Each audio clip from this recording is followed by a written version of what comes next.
The first call came at 4:11 a.m. A number I didn't recognize. One ring, then silence, another, then another. By the sixth call, I was awake, staring at the ceiling, the darkness pressing against my ribs. The phone kept vibrating across the nightstand like something alive, crawling toward me with every restless buzz. I didn't pick up, not because I was afraid, but because I already knew who it was. Her family only calls when they want blood.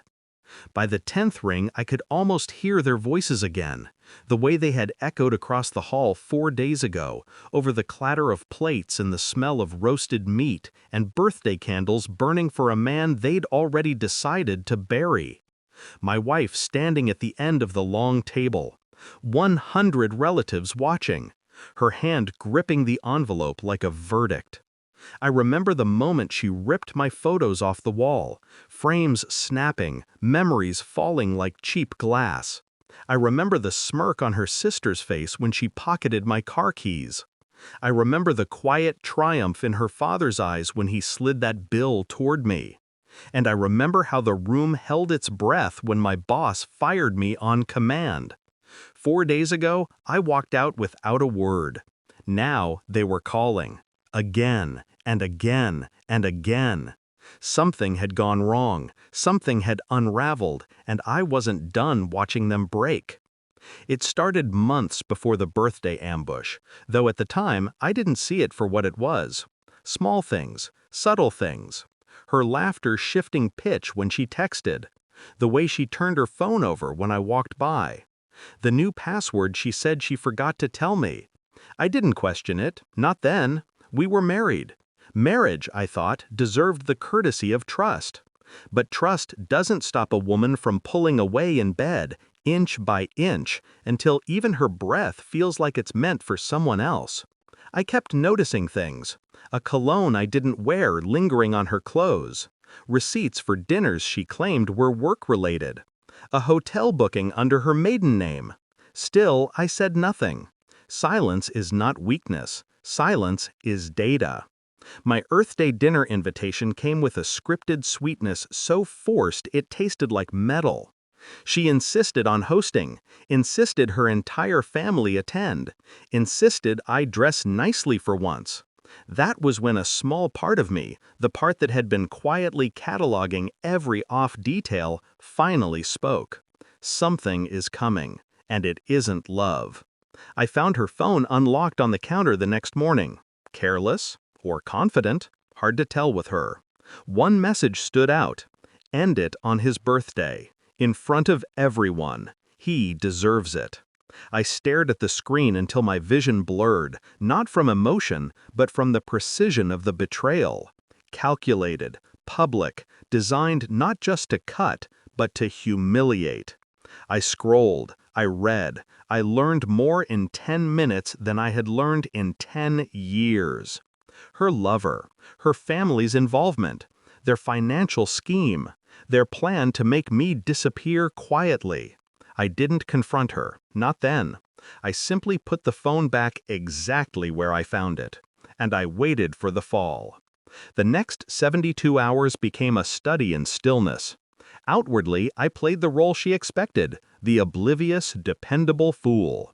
Inwardly, I was dissecting every piece of the puzzle. I checked bank accounts, transfers I never authorized, loans I never took, insurance policies I didn't sign, all in my name, all leading back to her father. The bill he planned to drop on me, $248,000, wasn't a debt, it was a trap. A prison sentence dressed in fine print and family signatures. And she was going to let them hand it to me like a birthday gift. Her sister was already preparing to take my car, title transferred behind my back. My boss had been invited to the dinner. My wife promised him something. I didn't know what. I didn't care. Every move they made felt strangely rehearsed, but so were mine. I ordered DNA kits, not for a child, but for myself. I needed to know if my biometrics had been used in accounts I didn't create. I pulled phone records, located every call she made to the unknown number, every hotel reservation, every lie. I took photos, screenshots, audio, video. Evidence is cleaner than anger. I made no accusations, no demands, no emotional outbursts. The night before the dinner, she stood in the doorway watching me pack a small bag, as if she suspected something, but she said nothing. Neither did I. Just one more day, I told myself. Let them think they've won. Let them build their stage. Let them gather every witness they need. I wanted them all there for what came next. When she stood at the head of the table and announced the divorce, I didn't look at her. I looked at the audience, the people she'd gathered to witness. My downfall. Her hands were shaking, though she tried to hide it behind rehearsed venom. Her father slammed the $248,000 debt on the table. Her sister pocketed my car keys. My boss fired me with a rehearsed apology. The room watched me, waiting for the collapse. Instead, I slid a small folder across the table. Calm, deliberate, almost bored. She opened it and went white. Inside were copies, bank records, phone logs, emails, hotel reservations, voice recordings. Their entire scheme laid out with timestamps and signatures. I didn't explain anything. I didn't need to. I leaned close enough for only her to hear. Did you really think I didn't know? Her breath broke. Her father snatched the papers, scanning faster and faster, his confidence evaporating with every line. Her sister stepped back. My boss cursed under his breath. The truth spread across the room like a slow, cold storm. For the first time in months, it was them who fell silent. I didn't shout. I didn't rage. I barely even blinked. I simply placed my phone on the table and pressed play.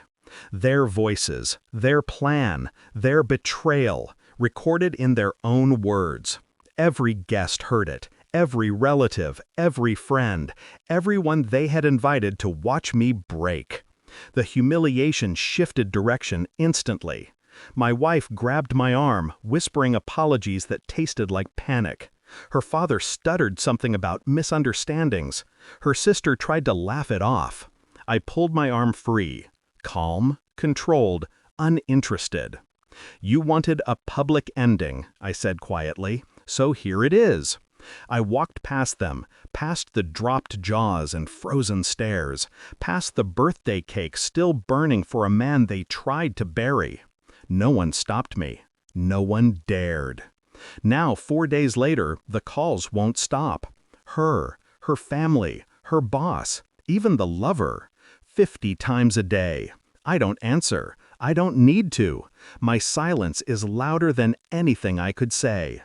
I sit by the window some mornings, watching the sunrise without feeling the usual weight of her presence. The world hasn't changed. I have. Their desperation tastes like justice. Their unraveling feels like peace. They wanted to destroy my life on my birthday. Instead, they exposed their own. The phone vibrates again. I let it ring. Then I turn it off. And the final thought settles in my chest like steel. I didn't lose them. I escaped them.